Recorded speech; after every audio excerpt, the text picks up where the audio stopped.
Baik, selamat siang anak-anak. Ya, Bu. Apa kabar hari ini? Baik, Bu. Sehat semua? Ya, Bu. Baguslah kalau sehat. Oke, sebelum kita memulai pelajaran kita pada siang hari ini, ada baiknya kita awali dengan doa. Saya meminta Angriza untuk memimpin doa untuk kita semua. Baik, sebelum kita mulai pelajaran kita, mari kita berdoa doa. Doa dimulai. Doa selesai. Baik, terima kasih Angriza. Oke anak-anak, hari ini kita akan belajar tentang menganalisis teks laporan hasil observasi. Sebelumnya, ada nggak yang tahu di sini? Apa yang dimaksud dengan observasi itu? Observasi, kalau itu ada menganalisis. Nah, arti observasi itu apa, Angel? Gitu. Ada yang tahu tidak? Apa? Kenapa, Domi? Menganalisis tempat. Ada yang lain? Jawaban yang lain? Penelitian. Ada lagi kah? Alright. Ada yang bisa jawab? Menambah jawaban temannya tidak? Dia? Tamara?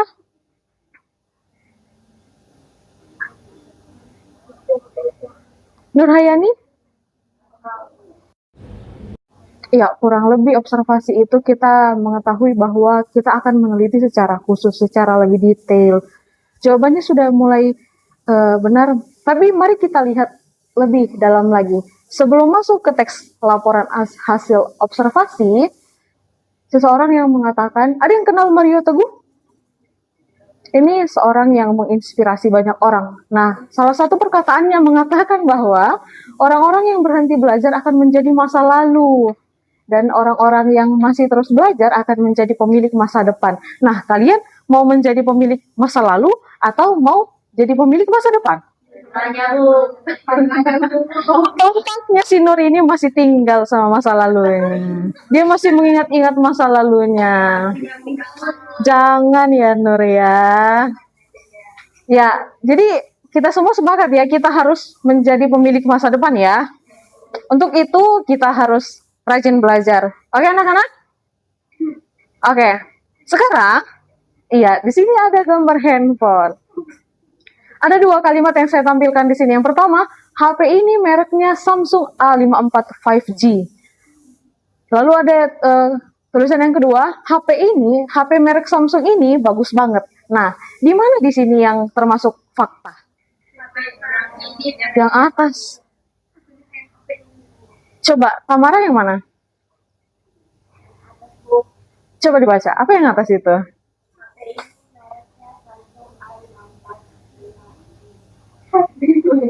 Oke, kalau Angel? Iya, yang mana yang fakta? Sama, ada yang bilang kalimat yang bawah yang fakta? Sama ya. Oke. Kira-kira kenapa kalian bilang kalimat itu menjadi kalimat fakta?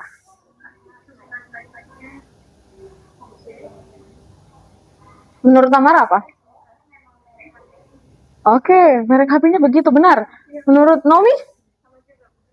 Oke, berarti dikatakan fakta, HP ini mereknya Samsung A54 5G dikatakan fakta karena ada datanya. Karena bisa dibuktikan, betul? Oke. Kalau tadi dibilang HP ini HP iPhone, setuju tidak? Tidak. Bagus, berarti semuanya sudah tahu bahwa ini adalah fakta. HP ini mereknya Samsung A54 5G, betul ya?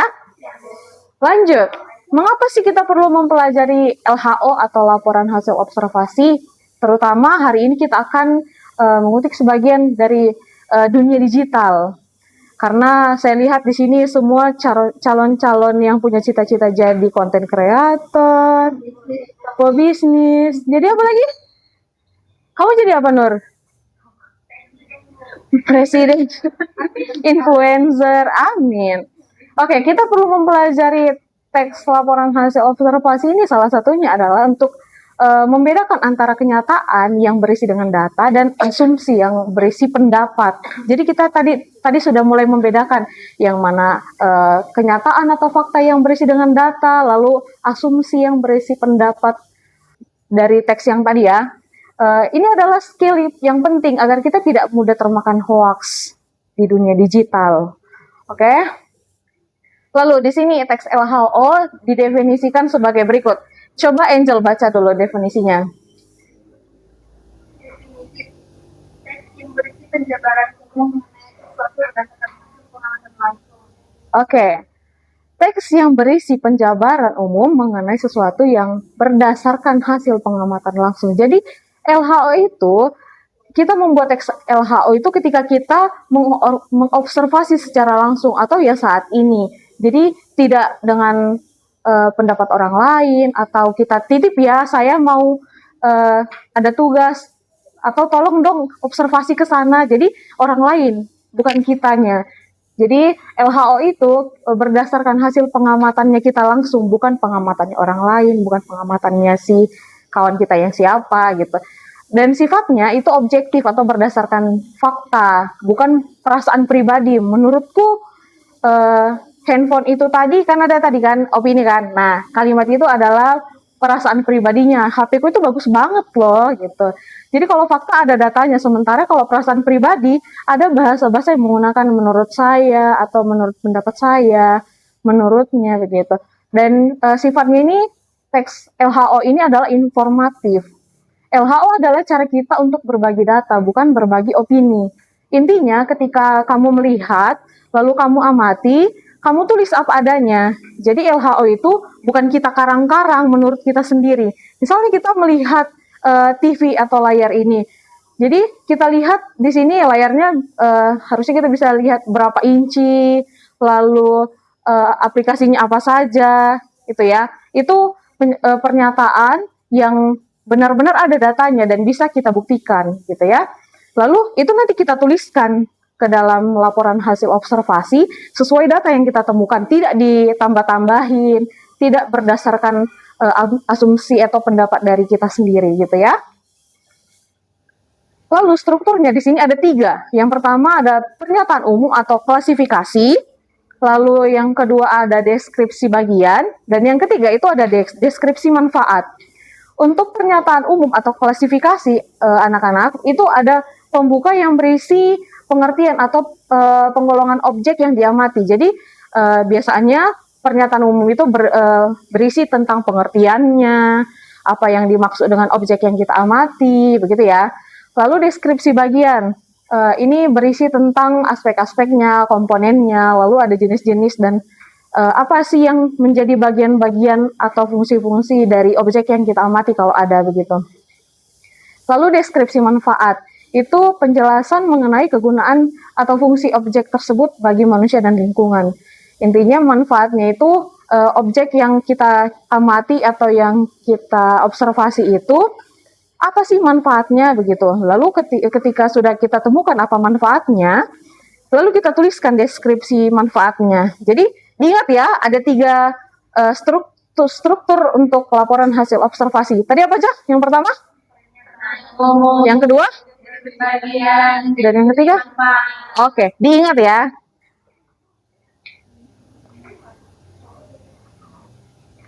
Oke. Nanti kalau misalnya ada yang kurang paham, bisa diulang lagi ya. Nah, di sini ada ciri-ciri teks LHO. Yang pertama itu objeknya tunggal.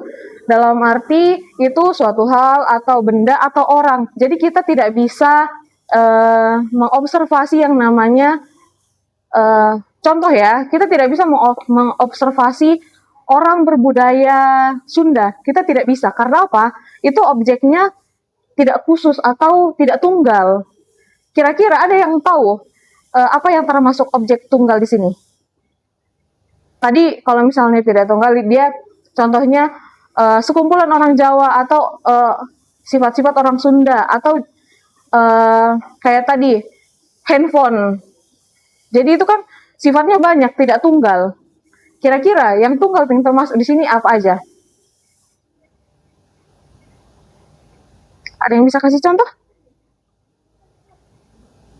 Contohnya gampang. Contohnya televisi atau laptop. Laptop ini ada mereknya juga kan? Laptop Asus. Nah, itu bisa kita amati. Atau handphone. Kayak di sini ada handphone Samsung A14. Lalu jenis smartwatch kalau di dunia digital ya. Kalau di sekitar kita ini kira-kira apa? Kursi. Apa lagi? Seorang Tamara. Tapi yang penting tunggal, Tamaranya aja. Skincare boleh. CCTV boleh. Oke ya. Pokoknya ini benda orang dan orang itu harus tunggal, nggak bisa dikatakan observasi lah, nggak bisa kita mau observasi kelas ini secara keseluruhan. Harus satu aja yang kita observasi supaya bisa dapat bagian sama manfaatnya. Oke? Lalu, ciri yang kedua ada bersifat objektif atau umum. Seperti yang tadi saya bilang, itu berdasarkan fakta atau bukan pandangan pribadi kita. Jadi harus ada datanya yang mendukung laporan hasil observasi itu. Nggak bisa kita katakan bahwa TV ini bagus banget loh, TV ini lebih bagus daripada merek yang satunya. Tidak bisa. Karena bagiannya itu harus bersifat objektif. Kalau subjektif dia lebih kepada pendapat dari kita sendiri tanpa memperhatikan data yang ada. Data ini kan bisa kita cari dari mana aja ya. Oke, lalu seperti yang tadi saya bilang ada fakta benar-benar terjadi atau benar-benar apa adanya. Halnya laptop ini mereknya Lenovo, ya itu benar-benar merek Lenovo. Tidak bisa kita bilang ini mereknya Asus, karena sudah jelas ini mereknya Lenovo, betul. Lalu spesifik, ciri yang keempat. Spesifik itu seperti yang tadi saya jelaskan, di bagian manfaatnya nanti harus spesifik, atau di bagian fungsinya harus benar-benar spesifik kita buat. Supaya masuk ke dalam bagian teks laporan hasil observasinya, kita bisa membuatnya secara spesifik atau secara jelas, tidak lagi mengandai-andai menurut saya atau menurut pandangan saya, tidak ya? Oke, sejauh ini ada yang ingin bertanya? Lanjut? Oke, di sini saya ada memberikan satu contoh teks LHO. Ada yang tahu di atas itu aplikasi apa? Oke, nampaknya kalian menggunakan aplikasi Dana ya. Oke. Oh, kan ada tulisannya. Baiklah. Kalau kita gunakan juga tidak apa-apa, karena di mana-mana sekarang banyak orang, bukan hanya anak SMP atau SMA saja, orang dewasa, orang tua sudah mengurangi pembayaran non tunai, ya kan? Oke, untuk contohnya di sini ada pernyataan umum, ada deskripsi bagian, dan ada deskripsi manfaat. Seperti yang tadi saya bilang, pernyataan umum itu berisi tentang pengertian atau arti dari objek yang kita amati, begitu ya. Coba Naomi baca dulu pernyataan umumnya. Pernyataan umum Dana merupakan platform dompet digital atau e-wallet sebagai aplikasi yang didesain untuk menjadikan setiap transaksi tunai dan mengakses secara digital, baik online maupun offline. Dapat berjalan dengan cepat, praktis, dan tetap terjamin keamanan. Oke, di situ sudah jelas ya, ada pernyataan umum tentang aplikasi Dana. Lalu, di deskripsi bagiannya, tolong Tia bacakan apa itu deskripsi bagian dari aplikasi Dana. Deskripsi bagian aplikasi Dana memiliki utama yang mendukung aktivitas keuangan digital. Fitur tersebut meliputi yang pertama dompet digital, berfungsi menyimpan saldo keuangan elektronik yang dapat diulang atau top-up melalui bank atau drive PayPal. Yang kedua, memungkinkan pengguna mentransfer saldo bersama untuk Dana atau rekening bank dengan durasi waktu yang susah. Pembayaran tagihan. Fitur untuk membayar kebutuhan rumah tangga seperti PLN, RPDAN, BPJS, hingga pembelian pulsa dan kartu dana. Dana Kredit. Fitur memudahkan kredit jual untuk melakukan transaksi di berbagai pedagang atau website sistem keamanan, dana dilengkapi dengan teknologi dana protection yang mencakup verifikasi PIN, kode, kode OTP, hingga fitur biometrik seperti kemandirian wajah atau Face ID untuk menjaga keamanan aplikasi dana. Oke, terima kasih Tia. Lalu deskripsi bagian, saya mohon kepada Nur Hayani supaya membaca deskripsi manfaat. Manfaat teman dan saya waktu karena pengguna tidak Kenapa serius? Oh, coba ulang. Bacalah. Tamara. Oke. Baca Nur.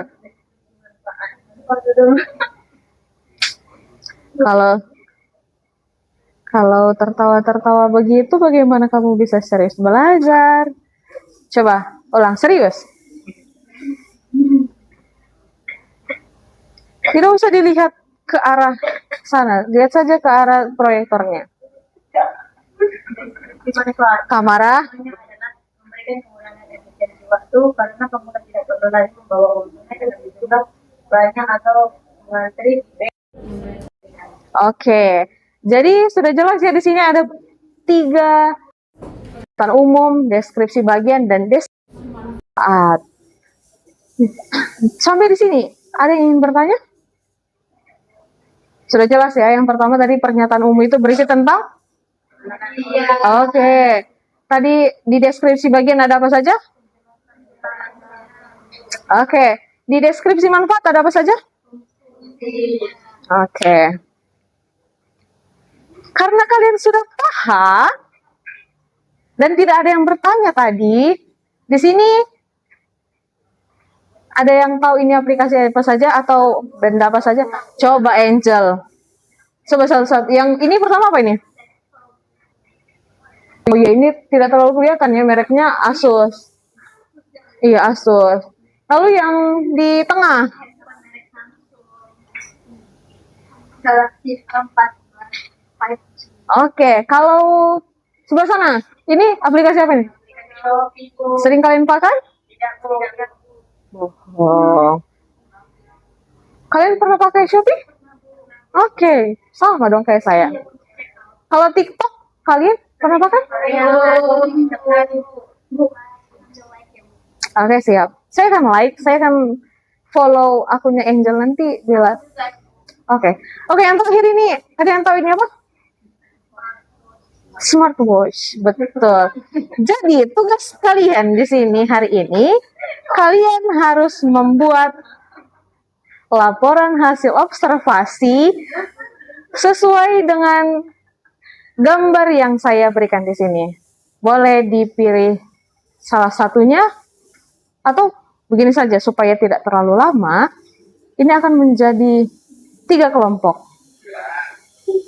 3 kelompok. Tamara sama Nur Hayani, Angel sama Tia, dan Nomi sama Angrija. Silakan bersatu sama kelompoknya.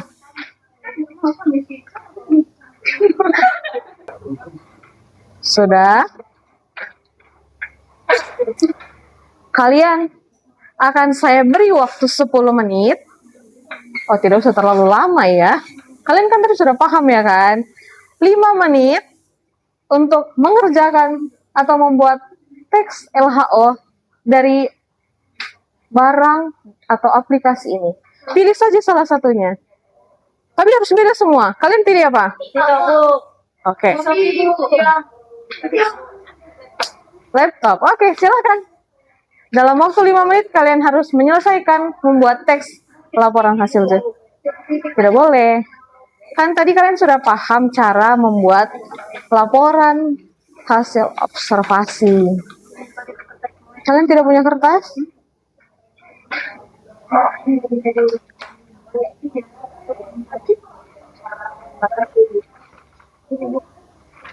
Kalian punya kertas? Oke. Kerjakan sesuai dengan kelompoknya ya. Tadi ada 3 bagian Pernyataan umum, deskripsi bagian, deskripsi manfaat. Good job. Dalam waktu 5 menit ya.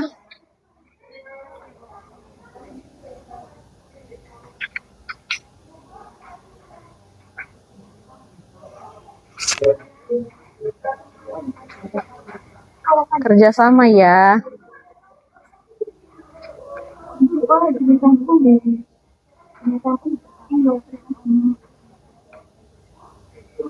Sudah paham? Kelompok kalian? Ada yang ditanya?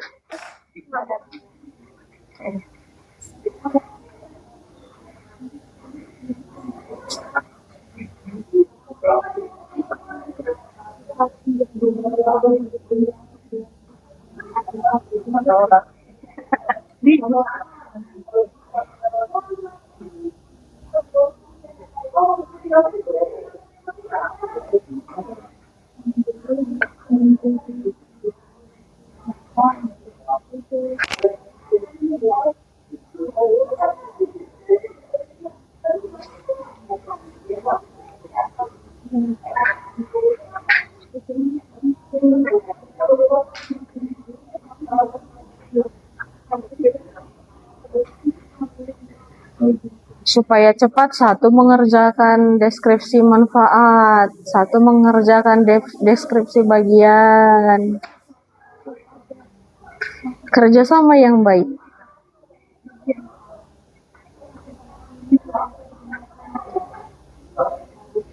Lanjutkan, Angel.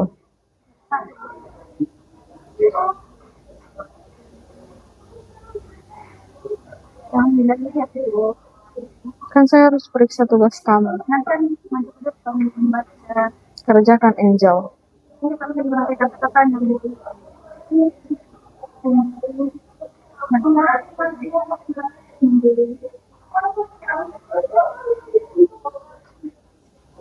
Membeli skincare.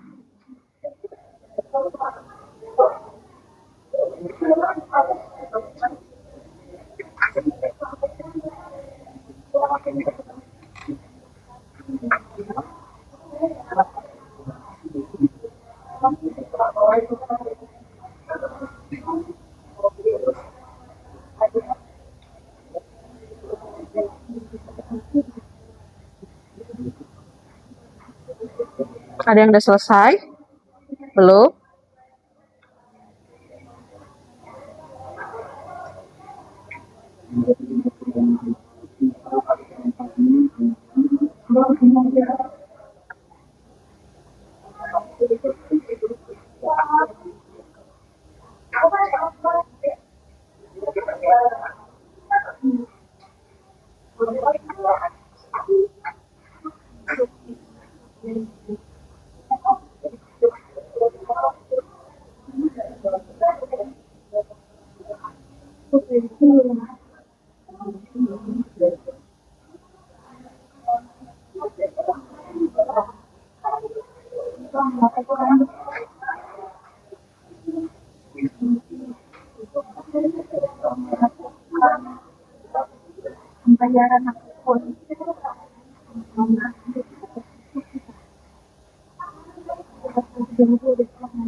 Sudah selesai?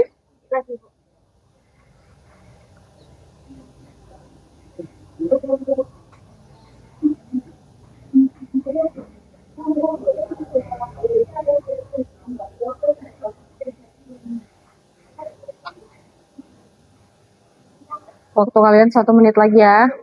Sudah selesai? Oke, bagaimana dengan kelompok Nurhayani? Sudah selesai? Kalau kelompok Nomi, sudah selesai? Oke. Ayo, kita tunggu 1 kelompok lagi ya. Oke, sembari menunggu 1 kelompok lagi selesai, mari kita mulai dari kelompok yang sudah selesai saja. Dimulai dari kelompok siapa? Mau pertama? Oke, kelompok Angel dan Tia. Silakan, salah satu boleh maju ke depan. Dibacakan deskripsinya. Jadi harus Oke. aplikasi Shopee. Bagian pernyataan umumnya yaitu Shopee adalah aplikasi yang digunakan untuk beli dan juga menjual barang. Sebagian aplikasi ini juga dapat digunakan untuk berbagai transaksi yang ada di Indonesia, tetapi juga sebagai alat transaksi deskripsi manfaat. Dengan adanya aplikasi ini, mempermudah halayak ramai untuk menemukan barang dan juga melakukan. Oke, terima kasih. Beri tepuk tangan untuk temannya. Sekarang kelompok Nomi, silakan maju. Siapa maju? Oke. Observasi laptop Asus, pertanyaan umumnya, laptop Asus. Pernyataan umum. Laptop Asus adalah perangkat komputer portable yang dirancang untuk digunakan berbagai lokasi. Dan Oke. sebagainya yaitu layar, keyboard, touchpad, font, dan baterai. Dan prinsip manfaatnya, laptop pekerjaan laptop Asus sangat berguna untuk melakukan pekerjaan seperti mengambil dokumen. Kerja yang bagus. Berikan tepuk tangan untuk kelompok Nomi dan Ahriza. Satu lagi silakan dari kelompok Nur Hayani dan Tamara. Nur yang maju. Oke, silakan baca. Itu pernyataan umum, TikTok adalah aplikasi media sosial yang sering digunakan oleh 5 orang. Yang kedua, pernyataan deskripsi bagian. Yang pertama itu untuk mencari informasi, yaitu membantu pelayan dan mencari informasi yang lengkap. Yang kedua itu untuk menambah wawasan. Aplikasi TikTok ini dapat menambahkan wawasan para pembelanja dengan informasi yang diberikan. Yang ketiga untuk belajar. Aplikasi ini sangat bermanfaat untuk mencari barang atau makanan yang berubah sesuai dengan lokasi atau tempat. Yang keempat yaitu sebagai hiburan. Aplikasi ini memberikan hiburan kepada pemakai dengan video-video yang ada di dalam aplikasi. Yang ketiga itu deskripsi manfaat. Yaitu aplikasi ini bermanfaat dalam mencari, menerima, atau mendapatkan informasi dari barang yang diinginkan. Oke, terima kasih. Berikan tepuk tangan untuk kita semua. Jadi kita sudah paham ya di sini cara membuat teks laporan hasil observasi ya. Atau ada yang ingin bertanya? Tidak ada? Sudah paham semuanya? Luar biasa. Kesimpulannya, ketika kita belajar membuat teks laporan hasil observasi, kita itu sebenarnya bukan sekadar belajar menulis teks anak-anak. Jadi kita belajar melihat dunia secara apa adanya atau objek apa secara apa adanya, lalu kemudian kita menyusunnya kembali menjadi pengetahuan yang rapi dan bermanfaat bagi diri kita dan bagi orang lain atau orang banyak. Jadi sekian pelajaran kita hari ini. Sampai bertemu minggu depan. Kita akhiri pelajaran kita di siang hari ini. Siapa yang ingin memimpin doa penutup? Nur Hayani, silakan Nur. Silakan Nur.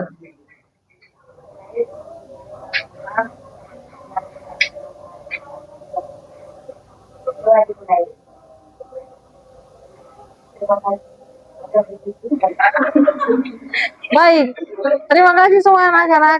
Selamat siang. Siang, ya.